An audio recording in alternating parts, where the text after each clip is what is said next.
நாமோ குப்பையில் இருக்கிறவர்கள். ஆனால் தேவன் நம்மை தூக்கி எடுத்து குப்பையிலிருந்து எடுத்து பிரபுக்கள் மத்தியில் பரிசுத்தவான்களின் ஐக்கியத்தில் நிலைத்திருக்க தேவன் நம்மை உயர்த்தி இருக்கிறார். அதற்காக ஸ்தோத்திரிப்போம்.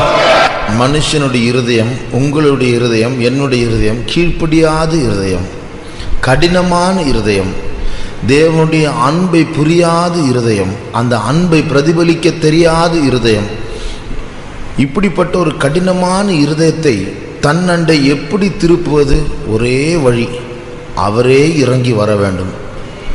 அவரே இறங்கி வந்து சொன்னால் போதாது, சிலுவையில் தொங்க வேண்டும், இரத்தம் சிந்த வேண்டும், அடி வாங்க வேண்டும். இப்படியெல்லாம் அவர் அடிகளையும் நிந்தையும் சகித்து இரத்தம் சிந்தி நம்முடைய இருதயத்தை மாற்றும்படியாக அவர் வழி திறந்தார். இதற்காக எத்தனை ஸ்தோத்திரம் பண்ணலாம்? 10 போதுமா? 20 போதுமா? வாழ்நாள் எல்லாம் 5 மணி வரைக்கும் இல்லை, சாகர வரைக்கும் ஸ்தோத்திரம் பண்ணாலும் போதாது. ஏன்னா செலுத்தின கிரயம் அவ்வளோ பெரிய கிரயம். ஏன் அவ்வளோ பெரிய ஒரு கிரயம் ஏன் அவர் நமக்காக செலுத்த வேண்டும்? நாம் அவருக்கு அவ்வளவு முக்கியமானவர்கள். அதற்காக அவரை ஸ்தோத்திரிப்போம். ஸ்தோத்திரம், ஸ்தோத்திரம். ஒரு காலத்தில் ஞாயிற்றுக்கிழமை மாத்திரம் ஒரு 10 மணிக்கு 10:30 மணிக்கு அப்படியே கையை வீசிட்டு வருவோம், வந்துட்டு உட்கார்ந்துட்டு போவோம்.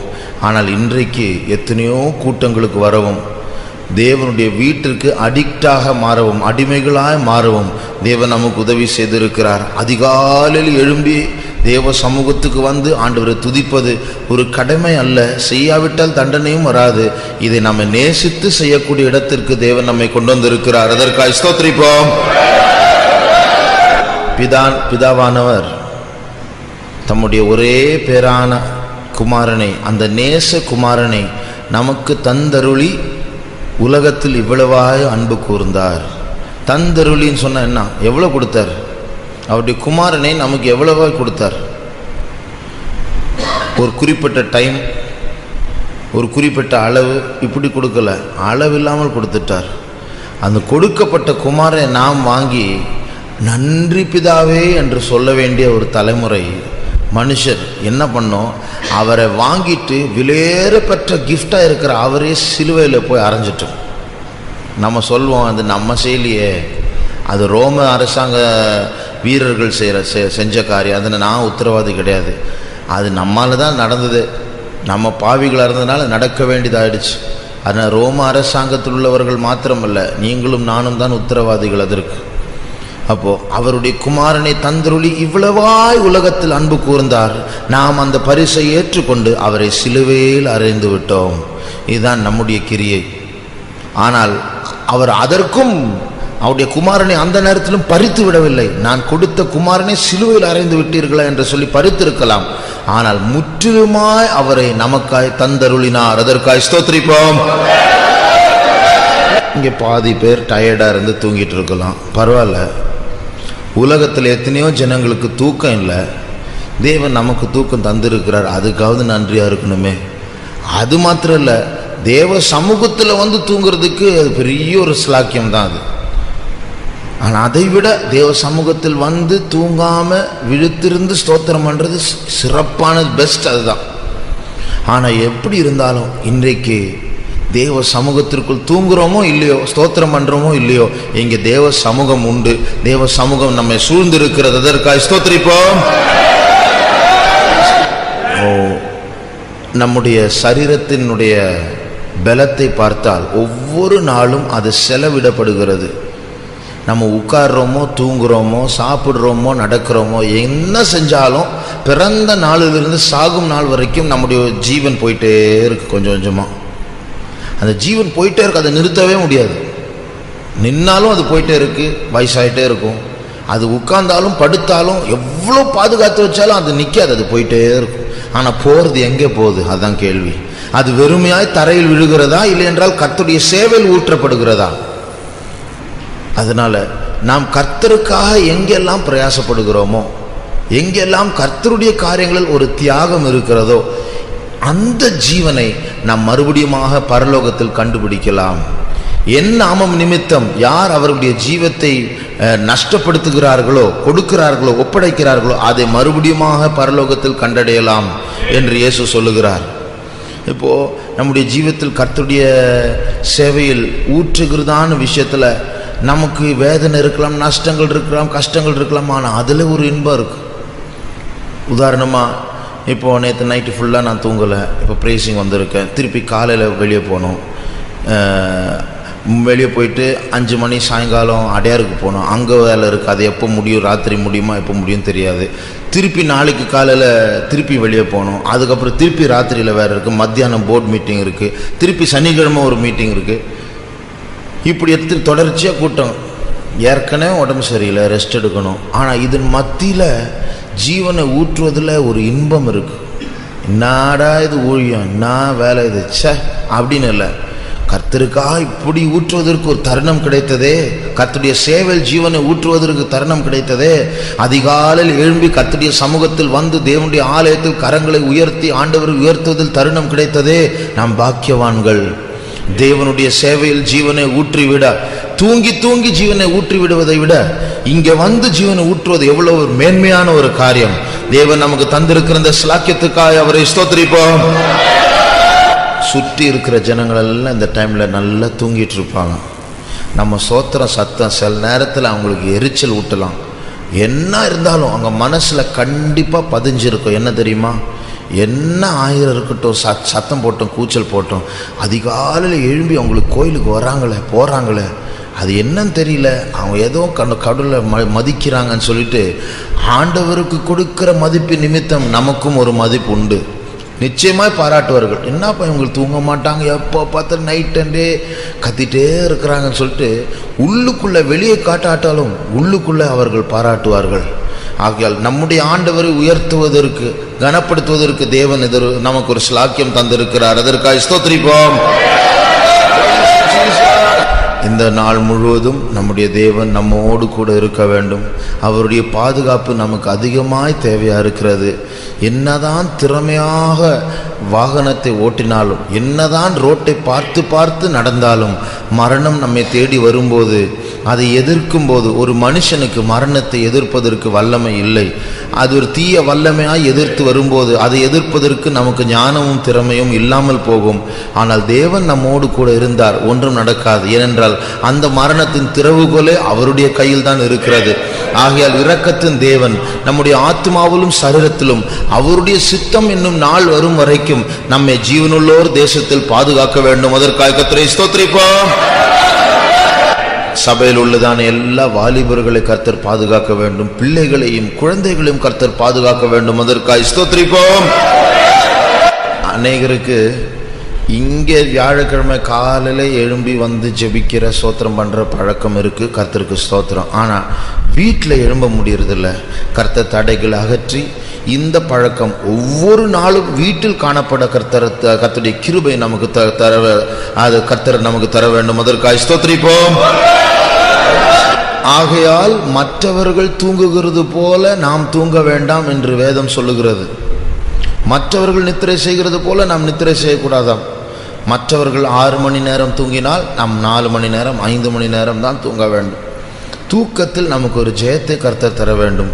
தூக்கத்தில் ஒரு தியாகத்தை கர்த்தர் நமக்கு தர வேண்டும். அந்த மிச்சப்படுத்துகிறதான அந்த நேரத்தை கர்த்தருடைய சேவையில் ஊற்ற கர்த்தர் நமக்கு உதவி செய்ய வேண்டும். அதற்காக ஸ்தோத்திரிப்போம். இந்த வாரத்தில் நாம் வார்த்தையில் வல்லவர்களாக இருக்க வேண்டும் என்பதற்காக நாம் ஸ்தோத்திரம் பண்ணுகிறோம், ஜெபிக்கிறோம். அதிகாலை இஸ்ரவேல் ஜனங்கள் எழும்பி கூடாரத்திற்கு வெளியே போய் பார்த்தால் மன்னா அங்கே அவர்களுக்காக ஆயத்தமாக இருக்கும். 38.5 வருடமாக அந்த மன்னா அவர்களுக்கு உண்மையாயிருந்தது. அவர்கள் கூடாரத்தின் வாசலை திறந்தால் மன்னாவை பார்க்கலாம். காலைதோறும் அந்த மன்னா தான் அவருடைய சரீரத்திற்கும் ஆத்மாவுக்கும் ஆகாரமாக இருந்தது. இதே போல இந்த காலையில் நாம் தேவனுடைய வார்த்தையினால் போஷிப்பிக்கப்பட வேண்டும். தேவனுடைய வசனம் நம்முடைய ஆத்மாவுக்கும் நம்முடைய சரீரத்திற்கும் உயிராக இருக்கிறது. ஆகையால் இந்த காலை வேளையில் வசனத்தை இதுவரைக்கும் புசித்து பழகாத நமக்கு இந்த புதிய மன்னாவாகிய தேவனுடைய வசனம் நமக்கு ஆகாரமாய் மாற வேண்டும். தெரியுமா, வசனமானது நம்முடைய ஆத்மாவை மாத்திரமல்ல நம்முடைய சரீரத்தையும் பலப்படுத்தும். நம்முடைய அநேக நோய்களுக்கும் பலவீனங்களுக்கும் காரணம் என்ன தெரியுமா? தேவ சத்தம் கேட்டு பழக்கம் இல்லை. சாப்பிட வேண்டிய டானிக் மருந்து சாப்பிட்றது இல்லை. உலகத்தில் டாக்டர் டெய்லி இந்த மாத்திரை சாப்பிடணும்னு சொன்னால் உண்மையாக சாப்பிட்டுட்டு இருப்போம். ஆண்டவர் காலைதோறும் மன்னவை சாப்பிடுப்பா, நான் பேச விரும்புகிற அந்த சத்தமே உனக்கு ஆரோக்கியமாக மாறும்னு சொன்னால் அதை நம்புறதுக்கு நமக்கு ஆயத்தம் இல்லை. எவ்வளோ பெரிய துரோகம்! ஒரு மனுஷன், நாசில் சுவாசம் உள்ள மனுஷனை நம்பாதேன்னு சொல்லியிருக்கான். அவன் சொல்கிற வார்த்தை ஏதோ மாத்திரை கொடுக்குறான், அதை சாப்பிட்டா சைடு எஃபெக்ட் நிறையா வருது. ஆனால் ஆண்டவருடைய மன்னாவை சாப்பிட்டால் அது சைடு எஃபெக்ட் எல்லாம் கிடையாது, நல்ல எஃபெக்ட் தான். சரீரத்துக்கு ஆரோக்கியம், ஆத்மாவுக்கு ஆரோக்கியம், மனக்கண்கள் பிரகாசிக்கப்படும். வாழ்நாளெல்லாம் அதே தியானித்து ஓட்டத்தை ஓடி ஜெயத்தோடு ஓடி முடிக்கலாம். ஆகையால் தேவன் நமக்காக இந்த காலையில் வைத்திருக்கிற மன்னாவை புசிக்க நமக்கு ஞானத்தை தர வேண்டும், நமக்கு ஆவிக்குரிய பார்வையை தர வேண்டும், வெளிப்பாடை தர வேண்டும், வார்த்தையில் வல்லவர்களாய் நம்மை மாற்ற வேண்டும். அதற்காக ஸ்தோத்திரிப்போம். கர்த்தருடைய வார்த்தை அது எப்படிப்பட்டதென்றால், அது சூரிய வெளிச்சம் உதிக்கும் போதே அது கரைஞ்சிரும், அப்படியே இல்லாமல் போயிடும் அந்த மன்னா. அதனுடைய அர்த்தம் என்னன்னா, நாளானது இந்த காலை என்று சொல்லும்போது அது மத்தியானமாய் மாறுவதற்குள்ளாக எத்தனையோ ஜனங்கள் பேசுவாங்க, எத்தனையோ காரியங்களை பார்ப்போம், வாசிப்போம், எத்தனையோ ஜனங்களோடு ஈடுபடுவோம், எத்தனையோ காரியங்களை யோசிப்போம். இதெல்லாம் அந்த வார்த்தையை கரைந்து விட செய்யும். ஆனால் அதற்கு முன்பாக நாம் அந்த வார்த்தையை உட்கொண்டு ஜீரணித்தால் அது நம்முடைய சரீரத்திற்கும் ஆத்மாவுக்கும் ஒரு பகுதியாக மாறும். அங்கே நித்திய ஜீவன் நிலைத்திருக்கும். ஆகையால் சூரிய வெளிச்சம் அந்த மன்னாவின் மேல் பட விடக்கூடாது. அதற்குள்ளாகவே அதை உட்கொள்ள வேண்டும், அது ஜீரணிக்கப்பட வேண்டும். ஆகையால் இரவும் பகலும் அவருடைய வார்த்தையே நமக்கு தியானமாய் மாற வேண்டும். இந்த நாளில் அவருடைய வார்த்தை நம்முடைய வியாதிகளுக்கு ஔஷதமாக, நம்முடைய ஆத்மாவிற்கு முன்னேற்றமாக, நம்முடைய சரீரத்திற்கு ஆரோக்கியமாக இருக்க வேண்டும். அதற்காக ஸ்தோத்திரிப்போம். சூரிய வெளிச்சம் படும்போது அந்த வார்த்தை நம்முடைய மனதிலிருந்து அது கரைந்து விடக்கூடாது. நம்முடைய மனதை கர்த்தர் பரிசுத்தப்படுத்தி ஒரு கல்லில் வார்த்தைகளை செதுக்கி வைக்கிறது போல அழிக்க முடியாத அளவிற்கு தேவனுடைய வசனங்கள் நம்முடைய மனதில் பதிந்திருக்க தேவன் நம்முடைய மனதை பரிசுத்தப்படுத்த வேண்டும். அதற்காக ஸ்தோத்திரிப்போம். இதோ தேவனுடைய கூடாரம் மனுஷர் மத்தியில் காணப்படுகிறது என்று நித்தியம் ஆரம்பிக்கும் போது சொல்லப்படுகிற ஒரு வார்த்தை அது. புதிய எருசலேம் இறங்கி வருவதை நான் கண்டேன், புதிய வானத்தை கண்டேன், புதிய பூமியை கண்டேன். அப்பொழுதுதான் இதோ மனுஷர் மத்தியில் தேவனுடைய கூடாரம் இருக்கிறது. அப்போ என்ன அர்த்தம்? என்னுடைய இருதயம், உங்களுடைய இருதயம் தான் தேவனுடைய நித்திய வாசஸ்தலமாக இருக்கிறது. அதற்கு முன்னாடி இந்த இருதயம் நேர்மையான இருதயமாக மாறணும், கல்லான இருதயம் சதையான இருதயமாக மாறணும், ஆண்டவருடைய இருதயமாக பரிசுத்த இருதயமாக மாறணும். அவருடைய நித்திய வாசஸ்தலமாக மாறுவதற்காக இந்த நாட்கள் நம்முடைய இருதயங்கள் ஆயத்தப்பட வேண்டும், சுத்திகரிக்கப்பட வேண்டும். நம்முடைய இருதயங்களை கர்த்தர் நேர்மையான ஒரு ஆலயமாக, பரிசுத்தமான ஒரு ஆலயமாக, பூர்ணமான ஒரு ஆலயமாக மாற்ற வேண்டும். அதற்காக ஸ்தோத்திரிப்போம். நம்முடைய சபையில் உள்ள எல்லாரையும் கர்த்தர் சரீர பிரகாரமாக பாதுகாக்க வேண்டும். நம்முடைய பிரயாணங்களில் கர்த்தர் நம்மோடு கூட இருக்க வேண்டும். விசேஷமாக பைக்கில் போகிறவங்க எல்லாரையும் கர்த்தர் பாதுகாக்கணும். அது மாத்திரமல்ல, நம்முடைய புதிய ஆத்துமாக்களையும் கர்த்தர் பாதுகாக்கணும். அது மாத்திரமல்ல, ஜிஎஸ்டி ரோட்டில் எந்த ஆக்சிடென்ட்டும் நடக்கக்கூடாது. கர்த்தர் அந்த ரோட்டை ஒரு சேஃபான பத்திரமான ஒரு ரோடாய் நம் நிமித்தம், அவருடைய கிருபை நிமித்தம் அதை பாதுகாக்க வேண்டும், நம்மை பாதுகாக்க வேண்டும். அதற்காக ஸ்தோத்திரிப்போம். நம்முடைய சபையினுடைய தலைமை பாஸ்டர்மாரை கர்த்தர் அதிகமாய் ஆசீர்வதித்து சரீர பிரகாரமாகவும் ஆவிக்குரிய பிரகாரமும் கர்த்தர் அவர்களை பலப்படுத்த வேண்டும். அதற்காக ஸ்தோத்திரிப்போம். முழு உலகத்தில் உள்ள எல்லா ஊழியக்காரரை கர்த்தர் பாதுகாக்க வேண்டும். அதற்காக ஸ்தோத்திரிப்போம். தேவ சமூகத்துக்கு வந்து நம்மை ஆராய்ந்து பார்க்கவும், பாவங்களை அறிக்கையிடவும், ஜெபிக்கவும், தேவ சமூகத்தில் செலவழிக்கக்கூடியதான அநேக சந்தர்ப்பங்களை தேவன் நமக்கு தருகிறார். அதற்காக அவரை ஸ்தோத்திரிப்போம். ஸ்தோத்திரம், ஸ்தோத்திரம், ஸ்தோத்திரம். ஆண்டவருக்கு இப்படி ஜெபங்கள் பக்கத்துல வந்து நமக்கு தர்றார். போன வருஷம் கடைசியில் 3 நாள் உபவாசம், மறுபடியுமாக சுத்திகரிப்பு கூட்டங்கள், உபவாசம், ஜெபமும். எல்லாருக்கும் இப்படி இல்லை, ஒரு சில சபைகளுக்கு தான். அவர்களுக்கு எப்படி இருந்தாலும் ஏதோ ஒரு நோக்கம் உண்டு இப்படி பக்கத்தில் ஜெபங்கள் வைப்பதில். ஏனென்றால் நமக்கே தெரியாமல் எங்கேயோ நமக்கு சில தாக்குதல்கள் இருக்கும், போராட்டங்கள் வரக்கூடும், யுத்தங்கள் பிசாசு நமக்கு விரோதமாக எழுப்பியிருப்பான். ஆனால் தேவன் இப்படி ஜெபங்களை தொடர்ச்சியாய் வைத்து இந்த ஜெபங்கள் நிமித்தம் நம்மை பாதுகாக்க அவர் சித்தம் கொண்டு இருக்கிறார். அதற்காக அவரை ஸ்தோத்திரிப்போம். நான் சின்ன பையனாக இருக்கும்போது இப்படிப்பட்ட கன்வென்ஷன் அட்டன் பண்ணியிருக்கேன். இங்கே இல்லை, அடையாறில். அப்போல்லாம் ஒரு 7,000-8,000 பேர் வருவாங்க, அவ்வளோதான். இப்போது ஆண்டவர் அதை 70,000-80,000 ஆக்கியிருக்கிறார். 10 மடங்கு பெருக பண்ணியிருக்கிறார். அப்போது தேவன் இந்த நாட்களில், இந்த காலங்களில் நமக்கு தந்திருக்கிறதான எல்லா ஆத்துமாக்களுக்காக கர்த்தரை ஸ்தோத்திரிப்போம். ஸ்தோத்திரம். இதே கன்வென்ஷனை நம்ம வேற எங்கேயாவது வேற ஒரு மாநிலத்தில் வச்சிருந்தா இந்த கிரவுட் வராது.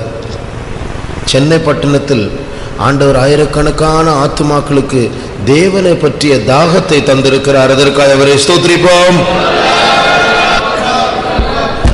இந்த ஊழியத்தை தொடர்ந்து செய்ய முடியாக, இந்த ஊழியத்துக்கு நஷ்டம் வராமல் இருக்க கர்த்தர் அந்தந்த நேரத்தில் ஊழியர்களை எழுப்புகிறார். ஒவ்வொரு வருஷமும் புதிய ஊழியர்கள் கர்த்தருக்கு சேவை செய்யும்படியாக அவர் எழுப்பி வருகிறார். அவருடைய ஊழியத்தை அறிந்து, அவருடைய வேலையை அறிந்து தேவன் கடந்த நாட்களெல்லாம் எத்தனையோ ஊழியர்களை இந்த ஊழியத்திற்கு அழைத்திருக்கிறார். அதற்காக கர்த்தரை ஸ்தோத்திரிப்போம். கடந்த நாட்களில், கடந்த வருடங்களில் நடந்த கன்வென்ஷன்கள் மூலமாக அநேக ஆயிரங்கள் தேவனுடைய குணமாக்கும் வல்லமை அனுபவித்தார்கள். அவர்கள் சொஸ்தமானார்கள். அதற்காக கர்த்தரை ஸ்தோத்திரிப்போம். ஒவ்வொரு வருடமும் கன்வென்ஷன் நடக்கும்போது காணிக்கை சேர்ப்பதில்லை, இலவச பிரவேசம் என்று அனௌன்ஸ் பண்ணி கொண்டு தான் கன்வென்ஷன் நடத்துகிறோம். ஆனாலும் கடந்த வருடங்களெல்லாம் தேவன் நம்முடைய தேவைகளை சந்தித்தார். அதற்காக ஸ்தோத்திரிப்போம். Thank you Lord. ஆயிரக்கணக்கான ஜனங்கள் கூடுகிறதான இடத்துல எந்த சண்டைகளோ வாக்குவாதங்களோ இல்லாமல் எல்லாம் சமாதானமாய் நடக்க கர்த்தர் கடந்த நாட்கள் எல்லாம் உதவி செய்தார். அதற்காக அவரை ஸ்தோத்திரிப்போம். பைபிள்ல கர்த்தருடைய யுத்தம் சொல்லி யுத்தங்கள் உண்டு. சில நேரத்தில் பெலிஸ்தியர், அமலேக்கியர், இஸ்ரவேல் ஜனங்களுக்கு விரோதமாக எழும்புவார்கள். சில நேரத்தில் ஆண்டவரே இஸ்ரவேல் ஜனங்களே அவங்களை போய் முறியடி அப்படின்னு சொல்லுவார். கர்த்தருடைய யுத்தம். இது போல கன்வென்ஷன் என்று சொல்வது அது கர்த்தருடைய யுத்தம். இப்பொழுது கர்த்தருடைய யுத்தத்தை செய்வதற்கு முன்பாக அந்த யுத்தத்திற்காக நாம் ஆயத்தப்படும்படியாக நாம் இங்கே கூடி வந்திருக்கிறோம். ஆகையால் நாம் நினைச்ச மாதிரி நாம் ஜெபிக்க கூடாது, அவர் நினைச்ச மாதிரி ஜெபிக்கணும். அதனால இந்த நாட்களில் எதற்காக ஜெபிக்க வேண்டும், எப்படி ஜெபிக்க வேண்டும், இவைகளை தேவன் நமக்கு வெளிப்படுத்தி தர வேண்டும். அதற்காக அவரை ஸ்தோத்திரிப்போம். முஸ்லிம்ஸ் உலகத்தில் ஒரு நாடு இன்னொரு நாடோடு யுத்தம் பண்ண போகும்போது அவர்களே சில நேரத்தில் யுத்தம் பண்ண போவாங்க. ஏன்னா அவங்க தேவன் அல்லாஹ் அப்படி சொல்லியிருக்கார், நீ போய் யுத்தம் பண்ணு, அவிசுவாசிகளை கொன்று போடு அப்படி சொல்லும்போது அதற்கு பேர் ஜிஹாத் அப்படின்னு சொல்லுவாங்க. ஜிஹாதுன்னு சொன்னால் பரிசுத்த போர். அது ஒரு ஆவிக்குரிய போர் மாதிரி. ஆனால் எழுத்தின் பிரகாரமாக ஆட்களை கொண்டிருப்பார்கள். இஸ்ரவேல் ஜனங்கள் கூட அவர்கள் செய்த யுத்தத்தில் அது ஒரு சாதாரண யுத்தம் அல்ல. ஒரு நாடு இன்னொரு நாட்டுக்கு விரோதமாக எழும்புகிறதான சாதாரண யுத்தம் அல்ல. அதை அவங்க ஸ்பிரிச்சுவலாகவே எடுத்துக்கிட்டாங்க. ஏன்னா யுத்தத்துக்கு போகிறதுக்கு முன்னாடி கர்த்தரிடத்தில் கேட்பாங்க, ஆசாரியன் இடத்துல போய் கேட்பாங்க, போகலாமா போக வேண்டாமா. அப்போ ஆசாரியர்கள் பதில் சொல்லுவாங்க. அப்போ அந்த யுத்தமே ஆண்டவர் தான் பர்மிஷன் கொடுக்கணும். அடுத்தது போகும்போது ஆசாரியர்கள் போவாங்க, பூரிகைகளை ஊதுவாங்க, உடன்படிக்கை பற்றி போகும், கர்த்தருக்கு ஸ்தோத்திரம் பண்ணுவாங்க. இத்தனையும் ஆவிக்குரிய காரியங்களும் அந்த யுத்தங்கள் இருந்தது. அதில் சும்மா போய் அடிச்சுட்டு கொண்டுட்டு வரல, அவங்க தேவன் அவர்களோடு கூட இருந்தார். ஆனால் புதிய ஏற்பாட்டு என்று வரும்போது நம்முடைய போராயுதம் மாம்சத்துக்கு ஏதுவானதல்ல, நம்முடைய யுத்தம் மாம்சத்தோடும் இரத்தத்தோடும் அல்ல. தேவன் நமக்கு வேறு விதமான ஒரு யுத்தத்தை நியமித்து இருக்கிறார். அந்த யுத்தத்தில் ஒரு யுத்தம் தான் கன்வென்ஷன். ஆகையால் ஆனாலும் இது முழுவதுமாய் ஆவிக்குரிய காரியங்கள் தான். இஸ்ரேல் ஜனங்களைப் போல ஏதோ கொஞ்சம் ஆவிக்குரிய காரியம், கொஞ்சம் மாம்சத்தோடு இரத்தத்தோடு போராடுகிறார், அப்படி அல்ல.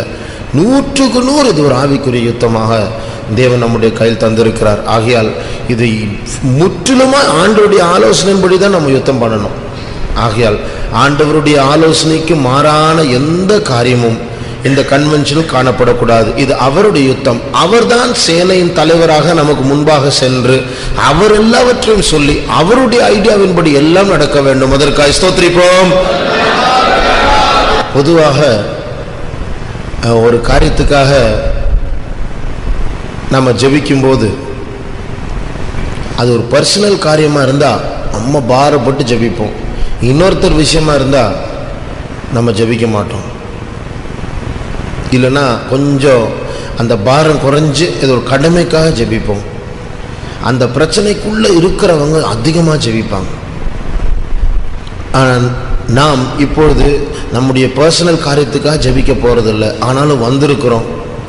ஆகையால் இது ஏதோ என்னுடைய சொந்த கன்வென்ஷன், என்னுடைய சொந்த சபை, எல்லாம் என் கையில் தான் இருக்கு என்று நாம் உணர்ந்து அப்படி ஜெபிக்கக்கூடிய ஒரு ஜெப பாரத்தை தேவன் நமக்கு எல்லாருக்கும் தர வேண்டும். அப்படி என்றால் அந்த வார்த்தைகள் வித்தியாசமாக இருக்கும், சத்தம் வித்தியாசமாக இருக்கும், நம்முடைய பாரம் வித்தியாசமாக இருக்கும், அதுக்கேற்ற இஃபெக்ட் அதனுடைய பதிலும் வித்தியாசமாக இருக்கும்.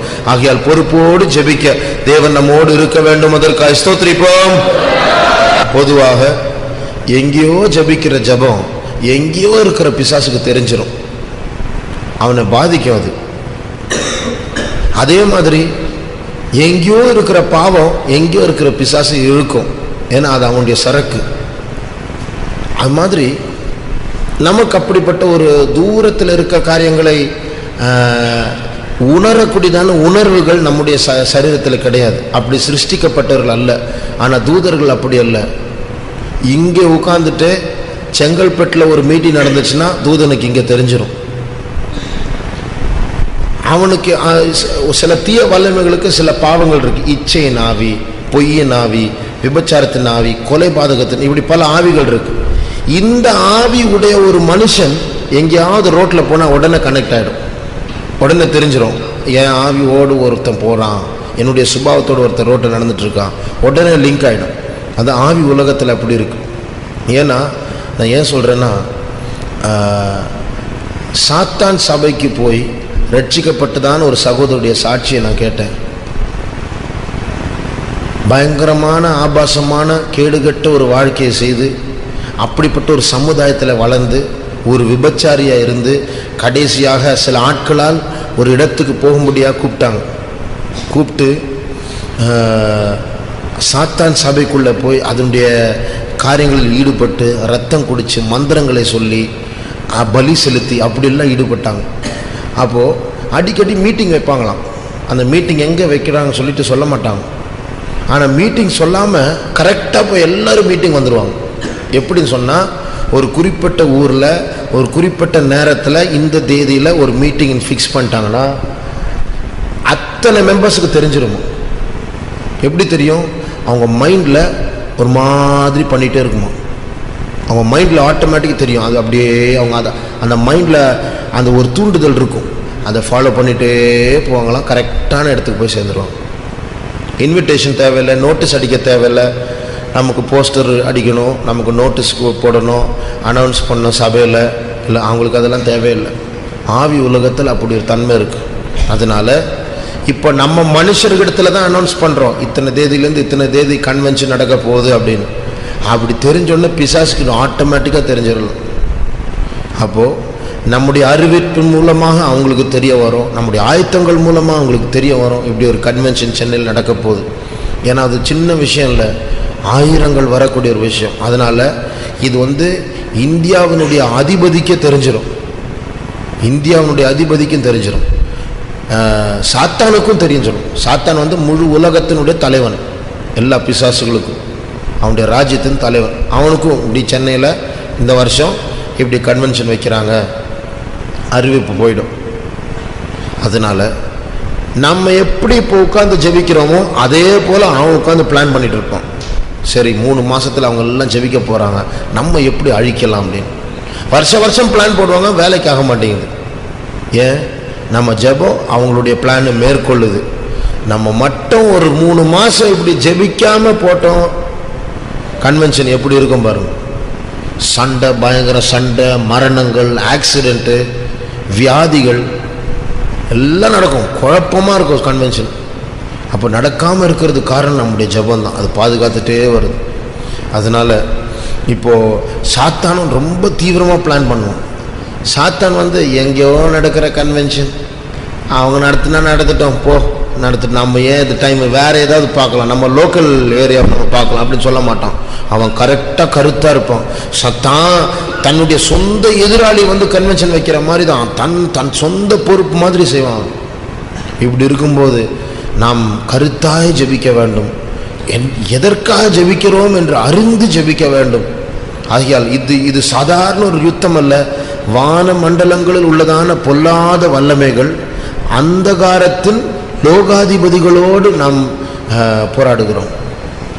சாதாரண குட்டி பிசாசு, இந்த கூடுவாஞ்சேரி தலைவன் அப்படின்னு சொல்லி அப்படிப்பட்ட பிசாசு இல்லை. இப்போ இந்த கூடுவாஞ்சேரியில் ஒரு 20,000-30,000 பிசாசு இருக்கும்னு வச்சுக்கோங்க. நம்ம தெரியாதுக்கு மேலே கூட இருக்கலாம். அவங்களுக்கெல்லாம் ஒரு தலைவன் இருப்பான். நம்ம யுத்தம் அவன் லெவலில் கூட இல்லை. எப்படி இந்தியாவுக்கு மினிஸ்டர், பிரைம் மினிஸ்டர் இருக்கிறாங்க, அந்த லெவலில் தான் நமக்கு யுத்தம். அவங்களெல்லாம் அனௌன்ஸ்மெண்ட் போயிருக்கும், கன்வென்ஷன் வைக்க போகிறாங்க. அப்போ எந்தெந்த ஆத்துமாக்களை தடை பண்ணலாம், எந்தெந்த ஆத்துமாக்களை வராமல் வைக்கலாம், எந்தெந்த ஆத்துமாக்களை பின்மாற்றத்துக்குள்ளே கொண்டு வரலாம், யாரெல்லாம் இழுக்கலாம், இப்படி எல்லாம் அவன் பிளான் போட்டுட்டு இருக்கிறான்.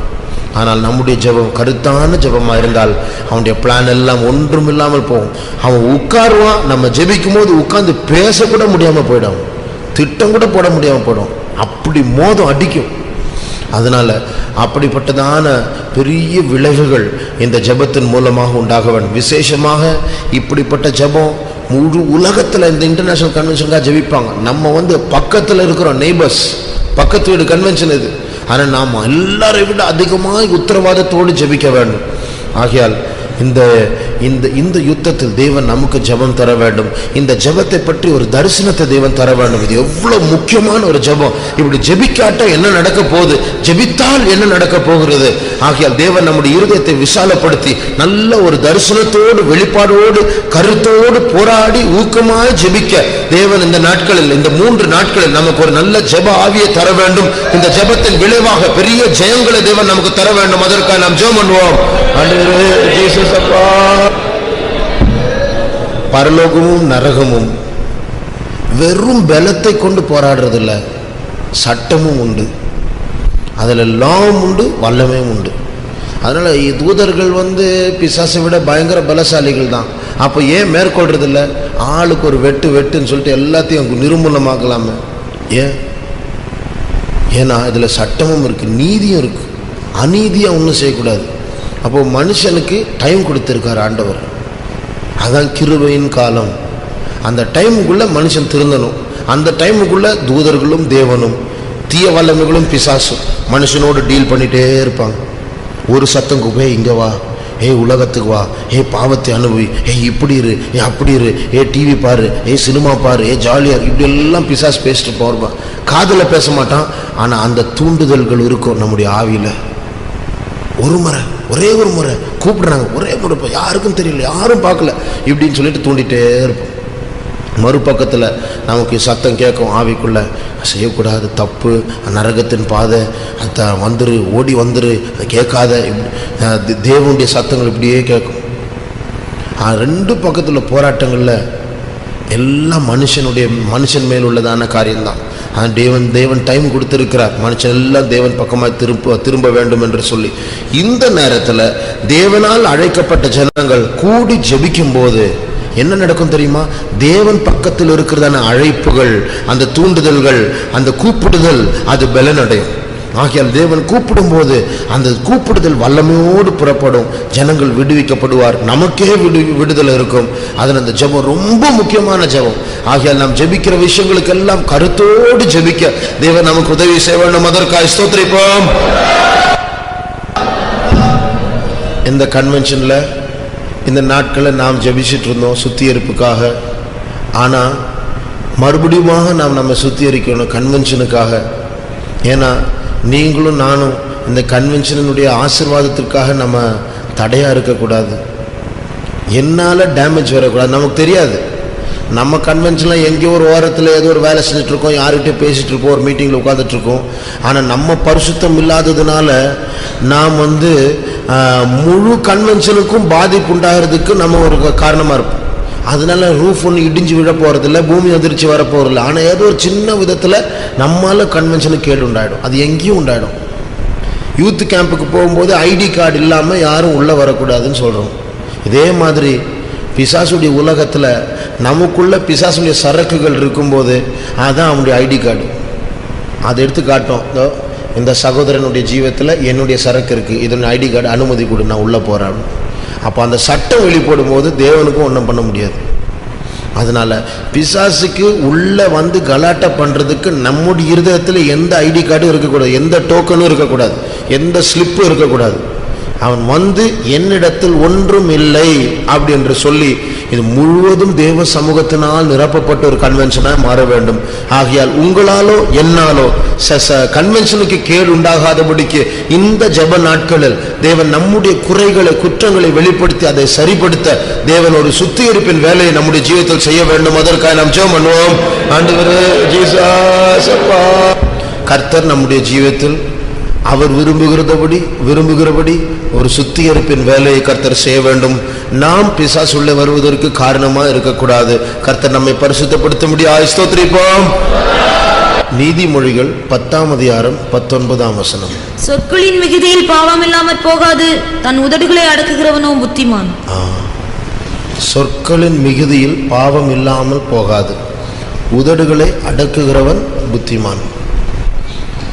கன்வென்ஷனில் ஆயிரக்கணக்கான ஜனங்கள் இருப்பாங்க. நம்ம நிறைய பேர் நம்ம பழைய விசுவாசிங்க, நமக்கெல்லாம் மற்ற ஊர்லேருந்து வர நிறைய விசுவாசிகள் நமக்கு ஏற்கனவே தெரியும், பழக்கமானவங்க இருக்கிறாங்க, சொந்தக்காரங்கள்லாம் வருவாங்க, தெரிஞ்ச ஊழியக்காரங்க வருவாங்க, தெரிஞ்ச விசுவாசிகள்லாம் வருவாங்க. அப்போ பார்க்கும்போது பிரேசலாம் சொல்லி நம்ம பேசுவோம். பேசுறது தப்பில்லை. ஆனால் சொற்களில் மிகுதி ஆன சொற்கள் வரக்கூடாது. தேவன் சொல்லுகிறதான அளவில் பேசிடணும், வந்துடணும், அவ்வளோதான். அப்போது தேவனுடைய அளவை நாம் மிஞ்சி பேசினா எங்கே உள்ள ஒரு பாவம் வந்துடும் நமக்கே தெரியாது, பதறி பேசிடுவோம். பைபிளில் மோசை பற்றி இருக்கு, அவன் ஞானம் இல்லாமல்னா புத்தி இல்லாமல் பேசினான் நம்ம ஒரு. அப்போது he speak unadvisedly with his lips அப்படி இருக்கும். சங்கீதத்தில் என்னென்னு அந்த வசனம் வாசிங்க, 33ஆம் வசனம். அவர்கள் அவன் ஆவியை விசனப்படுத்தினதினாலே தன் உதடுகளினால் பதறி பேசினான். அவன் ஆவியை விசனப்படுத்தினதினால அவன் தன்னுடைய உதடுகளினால் பதறி பேசினான். அப்போ இங்கிலீஷில் அந்த வார்த்தை என்ன சொல்லுன்னா, ஐயோ அப்படி பேசியிருக்க கூடாதே, அப்படி அந்த மீனிங்கில் பேசிட்டான். அப்படி பேசியிருக்க கூடாதேன்னு மோசக்கிட்டே சொல்லக்கூடிய அளவில் பேசிட்டான். மோச நீ அப்படி பேசியிருக்க கூடாது அப்படின்னு சொல்கிற அளவுக்கு. அப்போது இதே போல் நம்முடைய லைஃப்பில் தேவையில்லாத வார்த்தைகள் ஓவராக பேசினா எங்கேயோ இந்த தேவையில்லாத வார்த்தை உள்ள வரும். அதனால உன் வாயின் வார்த்தைகள் சுருக்கமாக இருக்க கடவுது. ஒன்று பேசாமல் இருக்க முடியாது, பேசிதான் ஆகணும். ஆனால் எவ்வளோ பேசணும், அந்த பேச்சில் ஒரு பரிசுத்தம் இருக்கணும். இல்லை என்னன்னா அந்த பாவம் என்ன தெரியுமா, பாவம் நம்முடைய வாயில் பக்தி விருத்தி இல்லாத ஏதோ ஒரு சம்பாஷணை வரும். இல்லைன்னா நம்முடைய தெளிந்த புத்தி கெட்டு போகக்கூடியதான ஏதோ ஒரு ஜோக், ஒரு சிரிப்புன்னு ஒன்று வந்துடும். இல்லைன்னா பேசுகிறதான ஆளோடு ஒரு பகையோ ஒரு சண்டை, இப்படி பேசிட்டாங்களே, அந்த வார்த்தை ஒன்று சொன்னாங்களே அப்படி என்று சொல்லக்கூடிய அளவில் நமக்கே தெரியாமல் வாய் தவறி ஏதோ ஒன்று பேசிடுவோம், பகை ஒன்று. இல்லைன்னா மாம்சீக அன்புகளை தூண்டிவிடக்கூடிய விதத்தில் ஏதாவது மாம்சீகமான வார்த்தைகளை பேசிடுவோம், எங்கேயோ ஒரு பாவம் வந்துடும். அதனால நம்முடைய வாயில் முதலாவது நமக்கு ஜெயத்தை கருத்தை தர வேண்டும். நம்முடைய வார்த்தைகள் சுருக்கமாக இருக்க வேண்டும். புத்திமானாக இருந்து வாயின் வார்த்தைகள் அடக்கி பேச கர்த்தர் உதவி செய்ய வேண்டும். கண்களை மூடுவோமா, இந்த காரியத்துக்காக ஜெபிக்கிறோமா? நாம் எல்லாரும் இந்த விஷயத்தில் வீக். நாக்கு பாட்டுக்கு ஆடிட்டு இருக்கோம். அந்த நேரத்தில் கெட்ட வார்த்தைகள் ஏதோ ஒன்று வந்துடும் அந்த டைமில். அப்புறம் யோசிப்போம், சே நான் பேசிட்டோம். காரியம்னா சொற்களின் மிகுதி. அப்போ என்ன அர்த்தம்? அங்கே உட்காந்து அந்த டைம் பார் அடிச்சு நீ அதுக்கு மேலே பேசிட்ட, அவ்வளோதான். பாஸ்டர் டியூ சொல்வார், நீங்கள் யார்கிட்ட பேசுகிறீங்களோ ஆவியானவர் ஒரு டைம் சொல்வார். நீங்கள் 10 நிமிஷம் பேசுங்க, 20 நிமிஷம் பேசுங்க, 2 நிமிஷம் பேசுங்க, 3 நிமிஷம் பேசுங்க, அப்படின்னு டைம் எல்லாம் கிடையாது.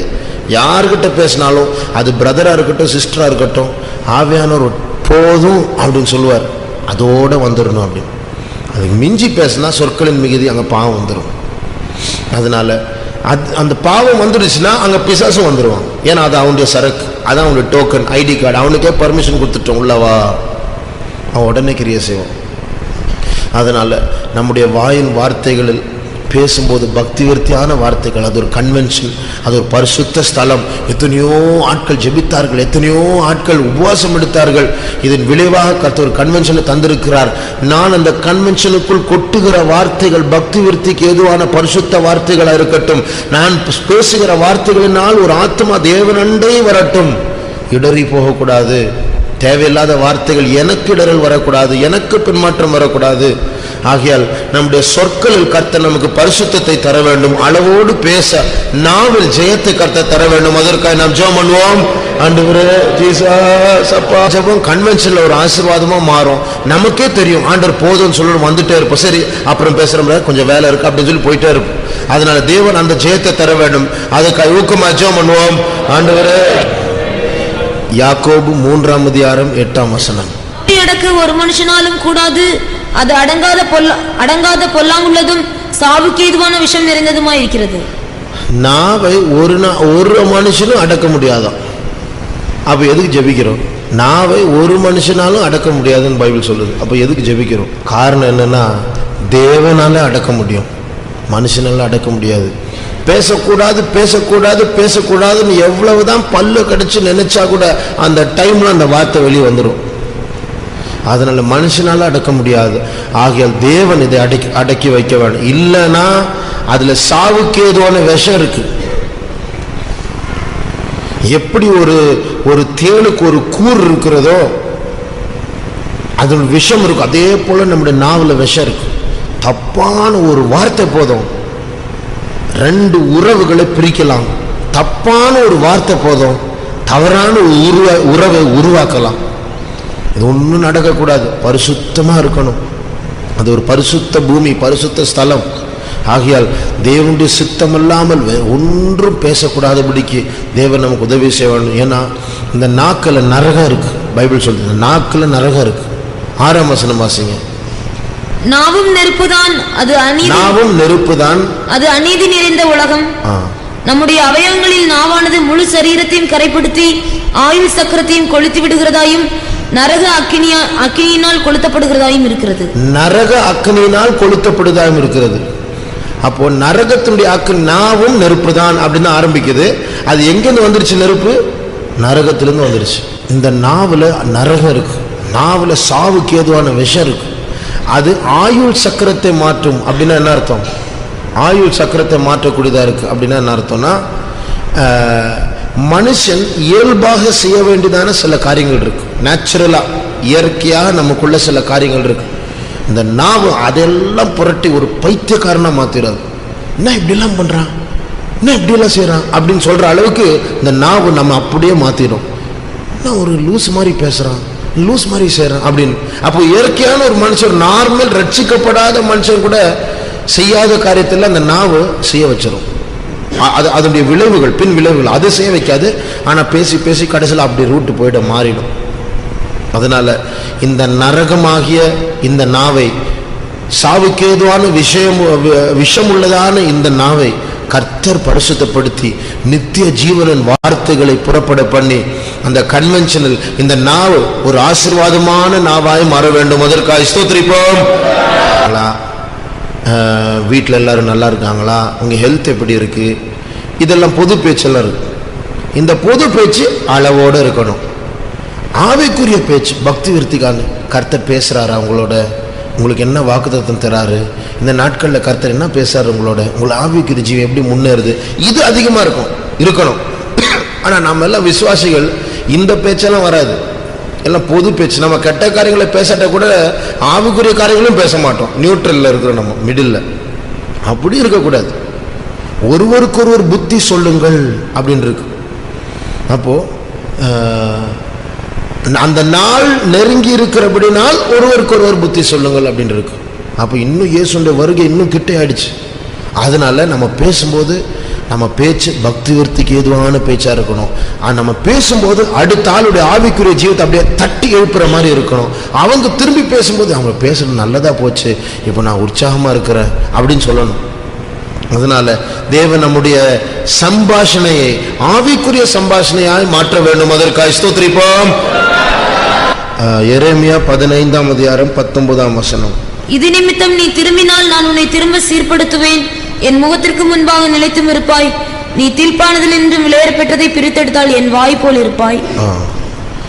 நீ தீர்ப்பானதை விளையாட பெற்றதிலிருந்து பிரித்தெடுத்தால் என் வாயை போல் இருப்பாய். அப்போ நம்முடைய நாக்குல தீர்ப்பானது இருக்கு, தேவையில்லாத தாழ்வான காரியங்கள், அதாவது தீர்ப்பானது வயல் அவசியமற்ற காரியங்கள், மோசமான காரியம் இது இருக்கு. இன்னொரு பகுதியில் நம்முடைய நாவில் விலையேறப்பட்டது இருக்கு, சுவிசேஷம், சத்தியங்கள், வாக்குத்தத்தங்கள், விசுவாசத்தின் வார்த்தைகள், இதனால் அந்நிய பாஷை, இதெல்லாம் இருக்கு நம்முடைய நாவில். ஆகையால் இதெல்லாம் பலன் அடைய வேண்டும் என்றால் இந்த தீர்ப்பானதை பிரித்தெடுக்க வேண்டும். அதுக்காக தான் இப்போ ஜெபிச்சுட்டு இருக்கிறோம். ஆகையால் இந்த நேரத்தில் இந்த ஜெபத்தின் மூலமாக இந்த தீர்ப்பானதற்கும் விலையேற பெற்றதற்கும் ஒரு பிரிவு உண்டாக வேண்டும். தீர்ப்பானது நாவிலிருந்து நீங்க வேண்டும். அதற்காக ஸ்தோத்திரிப்போம். யோசிச்சு பாருங்க, ஆயிரக்கணக்கான விசுவாசிகள் அங்க இருப்பாங்க கேம்பஸுக்குள்ள, அந்த வளாகத்துக்குள்ள. எல்லாரும் தேவனுடைய வாயை போல் இருந்து தீர்ப்பானவர்கள் எல்லாம் நீக்கி போட்டா பேசுறதெல்லாம் தேவ வார்த்தையா இருக்கும். ஒரு புதிய ஆத்மா உள்ள வந்தா, பிரதர் டைனிங் ஹாலுக்கு எப்படி போகணும்னு கேட்டால் கூட நம்ம பேசுகிற வார்த்தையில் அதில் ஒரு ஸ்வீட்னஸ், ஒரு இனிமை இருக்கும். அது தேவனே பேசுகிற மாதிரி இருக்கும். பிரதர் இப்படி போயிட்டு அப்படி போயிட்டு அப்படி போங்க அப்படின்னு சொல்லுவோம். அவ்வளோதான் சொல்லுவோம். அவருக்குள்ள என்னமோ ஒரு அன்பு பொங்கிடும் உள்ள. ஆண்டவரே இப்படி இருக்குன்னு சொல்லிட்டு நம்ம ஒன்றும் சுவிசேஷம் கூட பேசியிருக்க மாட்டோம். ஆனால் அவருக்கு அந்த வார்த்தையில் வல்லமை இருக்கு. ஏனென்றால் நீ தீர்ப்பானதை விலையேற பெற்றதிலிருந்து பிரித்தெடுத்தால் நீ என் வாயை போல் இருப்பாய்.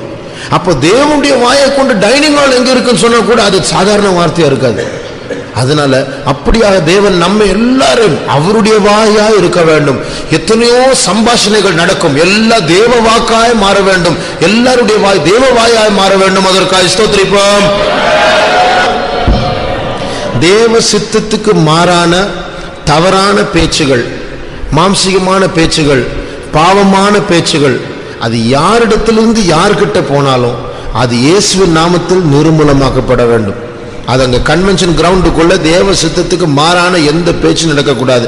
இதனால எந்த ஆத்துமாக்களும் கெட்டு போகக்கூடாது. விசுவாசிகள் மத்தியில் இருக்கட்டும், வாலிபர்கள் மத்தியில் இருக்கட்டும், யாரா இருந்தாலும் சரி, தேவ சித்தத்துக்கு மாறான பேச்சுகள் எழும்பும் போது கர்த்தருடைய செயலினால் அது எப்படியோ அது நின்று விட வேண்டும். அதற்காக ஸ்தோத்திரிப்போம். எந்த முறுமுறுப்பும் எந்த வாயிலிருந்து வரக்கூடாது, எந்த தூஷணமும் எந்த வாயிலிருந்து வரக்கூடாது, எந்த கிண்டலும் பரிகாசமும் வாயிலிருந்து வரக்கூடாது. நடத்திப்புக்காரருக்கு விரோதமாக, நடத்திப்புக்கு விரோதமாக எந்த வார்த்தைகளும் வரக்கூடாது. எந்த மாம்சீகமான வார்த்தைகளும் வரக்கூடாது. வருவதெல்லாம் தேவனுடைய சித்தத்தின்படி காணப்பட வேண்டும். அதற்காக ஸ்தோத்திரிப்போம். இந்த கன்வென்ஷன்ல 5 நாள் கன்வென்ஷன். இந்த 5 நாள்லயும் நான் அந்த கன்வென்ஷன்ல நான் காலே வைக்க மாட்டேன்னு சொல்றவங்க கை தூக்குங்க. யாருமே இல்லை. நம்ம எல்லாரும் ஒரு நாளாவது போவோம். நம்ம பக்கத்தில் இருக்கிறதுனால நாம் கிட்டத்தட்ட எல்லாரும் எல்லா நாளும் போவோம். அதனால நம்முடைய வாயினால யாராவது ஒரு ஆத்மா, துக்கத்தில் இருக்கிற ஒரு ஆத்மா, கஷ்டத்தில் இருக்கிற ஒரு ஆத்மா, சோர்ந்து போயிருக்கிறதான ஒரு ஆத்மா, ரட்சிக்கப்படாத ஒரு ஆத்மா ரட்சிக்கப்பட வேண்டும், ஆறுதல் அடைய வேண்டும், விசுவாசத்தில் பலப்பட வேண்டும், விடுவிக்கப்பட வேண்டும். அது ஒரு சிறு ஊழியம். மேடையிலிருந்து பிரசங்கிக்கப்படுகிற பிரசங்கம் மாத்திரமல்ல, நாம் அங்கு செல்லும் போது கர்த்தர் யாரோ ஒரு ஆத்மாவை கொண்டு வந்து அவர்களை கொண்டு வந்து நாம் அவர்களோடு பேசுவதும் அது ஒரு தேவனால் ஏற்படுத்தப்பட்ட ஒரு சந்திப்பாய் மாற்றி நம்முடைய வாயிலிருந்து, இங்கே இருக்கிற ஒவ்வொருடைய வாயிலிருந்து அந்த ரட்சிப்பின் வார்த்தை, விடுதலின் வார்த்தை, விசுவாசத்தின் வார்த்தை போக வேண்டும். கன்வென்ஷன் முடிஞ்ச உடனே கர்த்தருடைய கிருபையினால் ஒரு ஆத்மாவோடு பேச, அந்த ஆத்மான்னு சொல்லும்போது ரட்சிக்கப்படாத ஆத்மா மாத்திரமல்ல, நம்ம சபைக்குள்ள வந்து எத்தனையோ விசுவாசிகள் இருப்பாங்க, சோர்ந்து போயிருப்பாங்க, பின்மாற்றத்தில் இருப்பாங்க, சபைக்கே வராதவங்களா இருப்பாங்க, இல்ல சபைக்குள்ள வந்து ஒரு பாரம்பரியத்துக்குள்ள போயிருப்பாங்க, உள்ள இருந்தே பின்மாற்றத்துக்குள்ள இருப்பாங்க. இவங்களெல்லாம் தட்டி எழுப்ப, அவர்களை விசுவாசத்தில் வளரச் செய்ய, ஒரு விழிப்புணர்வு உண்டாக நம்முடைய வாயின் மூலமாக கர்த்தர் தயவாய் கிரியை செய்ய வேண்டும். அதற்காக நாம் ஜெபம் பண்ணுவோம். ஆண்டவரே ஜீசஸ் அப்பா, டியூட்டிஸ் பண்ணிட்டு இருப்போம். ஒன்று ஏதாவது பார்க்கிங் ஏரியாவில் இருப்போம், இல்லைன்னா கிச்சனில் இருக்கலாம், காய்கறி வெட்டிட்டு இருக்கலாம், பக்கத்தில் நிறைய பேர் உட்கார்ந்துட்டு இருப்பாங்க, கூட நிறைய பேர் டியூட்டி பார்த்துட்டு இருப்பாங்க. அவங்க யாரோ ஒரு கஷ்டத்தில் இருப்பாங்க. ஆனால் கர்த்தர் ஏற்ற கஷ்டத்துள்ள ஏற்ற ஆளை நம்மிடத்தில் கொண்டு வந்து ஏற்ற வார்த்தைகளை பேச கர்த்தர் உதவி செய்ய வேண்டும். ஃபாஸ்டிங் ப்ரேயர்ல எல்லாரும் தேவைகளோடு போறாங்க. ஃபாஸ்டிங் ப்ரேயருங்க, ஃபாஸ்டிங் ப்ரேயர் ஷெட்டுங்க, ஃபாஸ்டிங் ப்ரேயர் ஷெட்டுங்க, போற வழியிலே கேட்பாங்க. எங்க நிறைய பிரச்சனை. நம்முடைய பங்கு அங்கே உண்டு. நம்ம போகிறதான அந்த நாளில் ஜெபிச்சுட்டு போவோம். ஆண்டவரே, நான் இப்போ போகிறேன், யாருக்காவது ஒரு உதவியாக இருக்கட்டும், என் ஜெபம், நான் என் மூலமாக வருகிற ஆலோசனை யாரையாவது தொடட்டும் ஆண்டவரே. பக்கத்தில் யாராவது வந்து உட்காருவாங்க, அவங்களே சம்பாஷணை தொடங்குவாங்க, எங்கேருந்து வர்றீங்க அப்படின்னு சொல்லிட்டு, அப்படியே அதை கொட்ட ஆரம்பிச்சிருவாங்க. கரெக்டான வார்த்தை கர்த்தர் பேசுவார். அதனால இந்த ஜெபத்தின் மூலமாக கர்த்தர் அப்படிப்பட்டதான கிரியைகளை செய்ய வேண்டும். அதற்காக ஸ்தோத்திரிப்போம். ஜீவியமும் தூய ஒழியமும் கர்த்தனே உமக்கு நல் காணிக்கையாய், சுத்த ஜீவியமும் தூய ஒழியமும் கர்த்தனே உமக்கு காணிக்கையாய், சித்தம் கொண்டும்மை பாடிப்பதாலே, சித்தம் கொண்டும்மை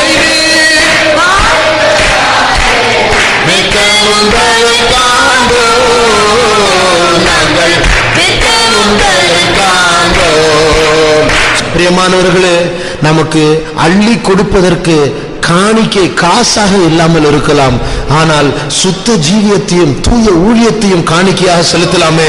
தேவன் அதற்கு ஏற்ற சரீர பலத்தையும் ஆவிக்குரிய அறிவையும் நல்ல திறமைகளையும் கர்த்தர் தந்திருக்கிறார். அதையாவது காணிக்கையாக செலுத்துவோம். இந்த காணிக்கையின் மூலமாக ஏதோ ஒரு மாண்டு போகிற ஆத்மாவை முழுகும் கடலில் இருந்து தூக்கி எடுத்து அவர்களை கரையில் போய் சேர்க்கிறதான வேலையை கர்த்தர் நம்முடைய கையில் தந்திருக்கிறார். ஜெபம் ரொம்ப சீக்கிரமா முடிஞ்ச மாதிரி இருக்கு. அதுக்குள்ள 8:25 ஆயிடுச்சு. ஏன்னா ஜெபிச்சு இப்போ போற டைம் போறதே தெரியல. தேவ சமூகம் அப்படி நம்ம மத்தியில் இருக்கிறது. ஏன்னா இப்படி ஒரு முதல் ஜெபமா இருந்தா இப்படி எல்லாம் ஜெபிக்க முடியாது, இவ்வளவு ஃப்ரீயா ஜெபிக்க முடியாது. அந்த ஜெபத்துக்குள்ள போய் செல்றதுக்கு டைம் ஆகும். ஆனால் இப்படியே நம்ம கொஞ்ச நாளா ஜெபிச்சுட்டே இருக்கிறோம் பாருங்க. ஆரம்ப ஜெபமே கர்த்தர் ஆசீர்வதித்து வந்திருக்கிறார். அதற்காக கர்த்தரை ஸ்தோத்திரிப்போம். இந்த முதல் ஜெபத்திற்கே கர்த்தர் இத்தனை பேரை கொண்டு வந்தார்.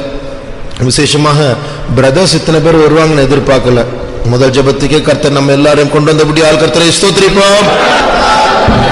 நாளைக்கு காலையில் 10 மணிக்கும் சாயங்காலம் 6:30 மணிக்கும் நமக்கு ஜெபங்கள் தொடரும். இந்த ஜெபங்களை கர்த்தர் ஆசீர்வதிக்க முடியாது. ஸ்தோத்திரிப்போம். இப்படியே ஜெபிச்சு பழகினா ஜெபம் ஒரு பிளஷரா மாறிடும். டிவி பார்க்கிற மாதிரி, சினிமா பார்க்கிற மாதிரி உட்கார்ந்து ஜெபிக்கிறது நமக்கு ஒரு இன்பமா மாறிடும். ஒரு டைம் போறதே தெரியும், உட்கார்ந்துட்டே இருக்கலாம், எழும்பணும்னு மனசு வராது. அப்படி ஒரு வளர்ச்சியை தேவன் தர வேண்டும். அதற்காக ஸ்தோத்திரிப்போம். எல்லா துதியும் கனமும் மகிமையும் கர்த்தருக்கே செலுத்தி கர்த்தரை ஸ்தோத்திரிப்போம்.